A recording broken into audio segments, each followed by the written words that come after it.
नमस्कार, आप देख रहे हैं कैपिटल टीवी और मैं हूं आपके साथ रुतिका थपलियाल।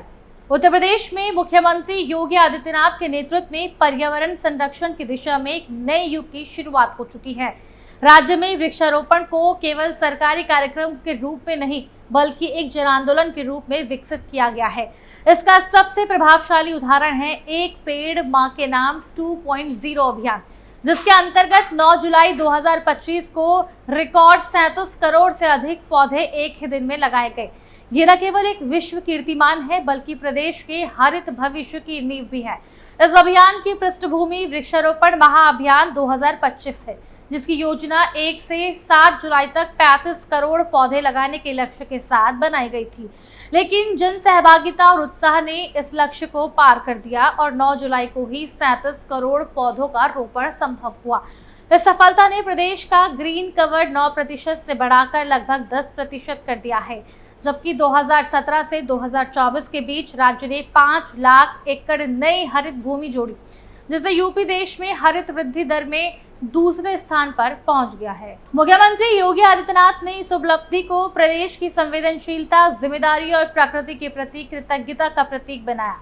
उन्होंने सभी वर्गों, छात्रों, किसानों, स्वयंसेवकों, सरकारी अधिकारियों और आम जनता का आभार व्यक्त किया, लेकिन उन्होंने ये भी स्पष्ट किया कि असली सफलता तब मानी जाएगी जब ये पौधे जीवित रहें, विकसित हों और समाज के लिए लाभकारी सिद्ध हों। इस अभियान की सबसे बड़ी ताकत थी इसकी व्यापक जन भागीदारी। सरकार ने हर विभाग में नोडल अधिकारी की नियुक्ति की। 75 जिलों में 1.5 लाख से अधिक स्थानों की पहचान की गई। 3.4 करोड़ छात्र, 2.24 करोड़ किसान और 13 लाख से अधिक सरकारी कर्मचारी इस हरित क्रांति में शामिल हुए। ये भागीदारी केवल सरकारी आदेश नहीं थी, बल्कि एक साझा जिम्मेदारी का भाव था जो जन आंदोलन का रूप ले चुका था। पौधारोपण की निगरानी के लिए तकनीकी प्रणाली को भी मजबूत किया गया। हर स्थल को जियो टैग किया गया, डेटा को रियल टाइम सॉफ्टवेयर के माध्यम से ट्रैक किया गया और एक विशेष मॉनिटरिंग सॉफ्टवेयर के माध्यम से पारदर्शिता सुनिश्चित की गई। इस तकनीकी नवाचार से प्रत्येक पौधे की सटीक लोकेशन और समय दर्ज किया गया, जिससे दीर्घकालिक निगरानी और जीवितता दर को बढ़ाने में सहायता मिली। अभियान के तहत लगाए गए पौधों का चयन भी सोच समझ कर किया गया। इसमें हरे छाव वाले, औषधीय, फलदार और सजावटी पौधे शामिल थे।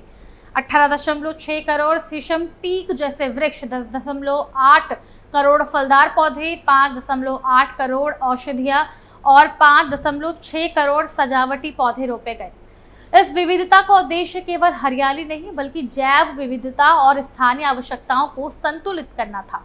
वृक्षारोपण अभियान में स्थानीय और क्षेत्रीय स्तर पर विशेष उदाहरण सामने आए, जिनमें कई प्रेरणा स्रोत व्यक्तित्वों ने अहम भूमिका निभाई।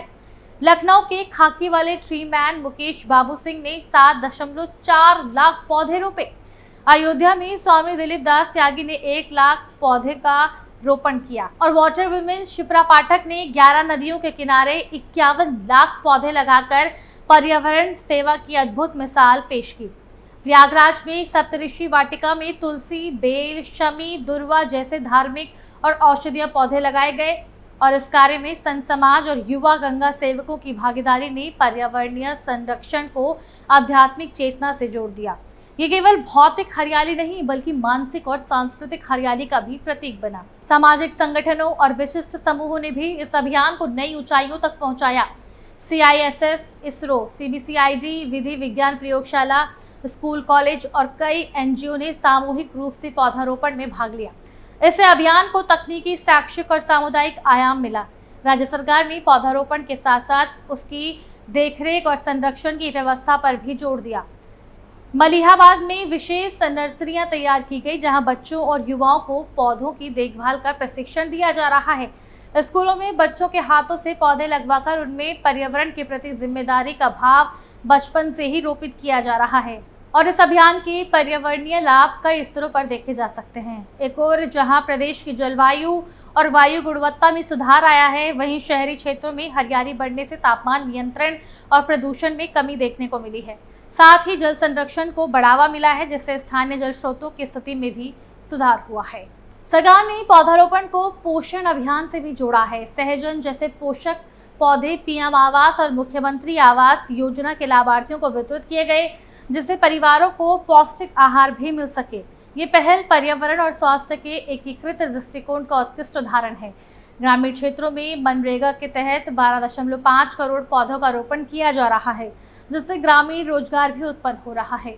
ये योजना केवल पारिस्थितिकी लाभ ही नहीं बल्कि आर्थिक मजबूती का भी आधार बन रही है।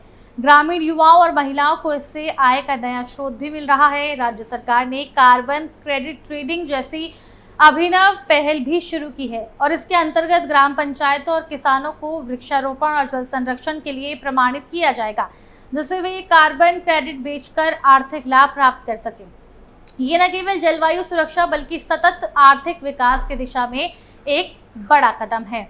भविष्य की दिशा में भी सरकार ने स्पष्ट योजनाएं बनाई हैं। गोपाल वन, एकलव्य वन, शौर्य वन और एकता वन जैसे थीम आधारित ग्रीन जोन विकसित किए जा रहे हैं। मथुरा में गोपाल वन की शुरुआत 27 जुलाई को हुई।